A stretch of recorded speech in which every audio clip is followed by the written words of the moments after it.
So today we're kind of like literary detectives. We're diving into ancient texts, like the Bible, which are just packed with these fascinating puzzles and hidden clues about how they were even made in the first place. Let's get into it. And we're starting with a real head scratcher. I mean, this is the central mystery for today.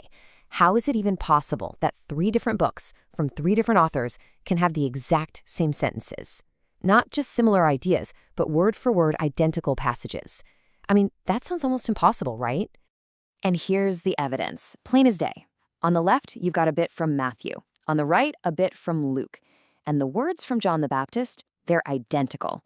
Seriously, if two students handed in papers this similar, you'd 100% think they shared notes. So what was really going on? Well, to crack a case like this, scholars have a special set of tools.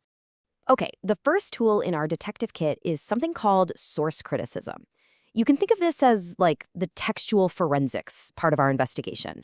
We're basically following the paper trail, looking for written clues the authors themselves left behind. You see, ancient authors didn't just write this stuff in a vacuum. Just like a historian today, they often looked at earlier documents, eyewitness accounts, and other written materials to build their own work. So, source criticism is just the method for trying to figure out what those original sources were. It's about asking, what was on the author's desk when they were writing?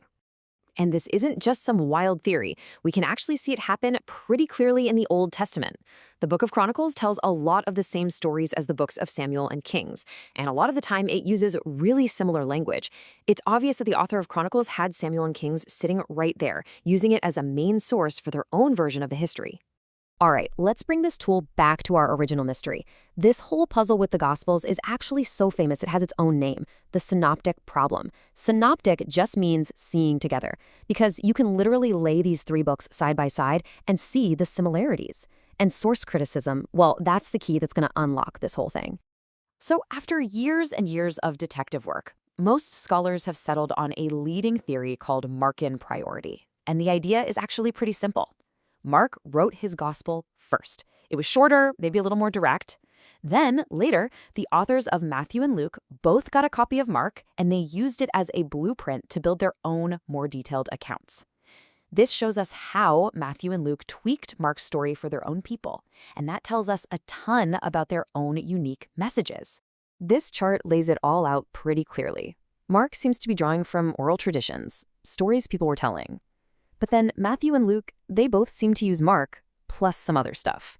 Some of it is totally unique to each of them, but they also seem to share another source that's now lost to history. And that mystery source has a really cool name. They call it Q. It comes from the German word Quelle, which just means source. Q is basically the code name for all the material. We're talking about 200 verses that Matthew and Luke have in common, but that you just don't find in Mark. Now, we don't actually have a copy of Q, but scholars have been able to piece it together. And it looks like it was mostly a collection of Jesus' teachings, like the famous Sermon on the Mount. Okay, so following the paper trail is great, but it can only take us so far. What about the stories before anyone ever wrote them down?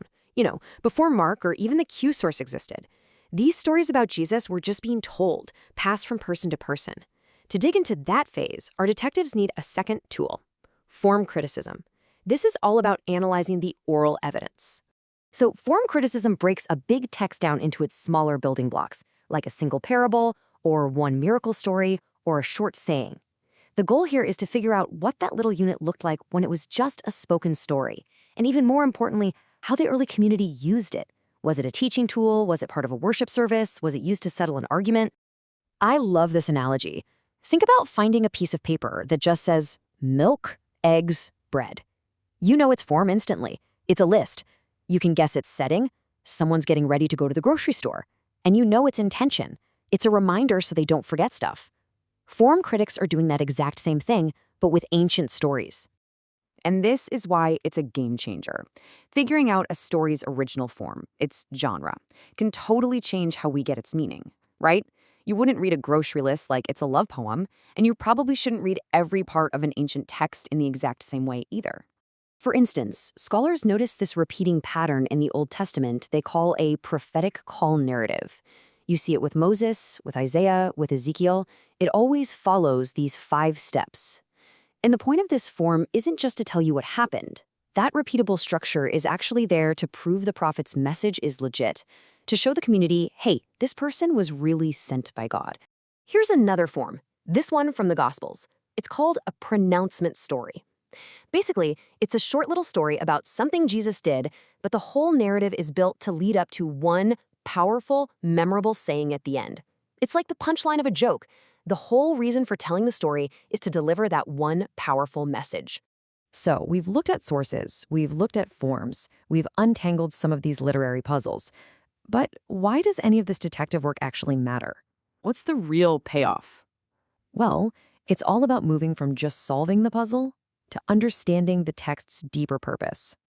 What this detective work really shows us is that the biblical authors weren't just taking notes. They were thoughtful editors and theologians with a purpose.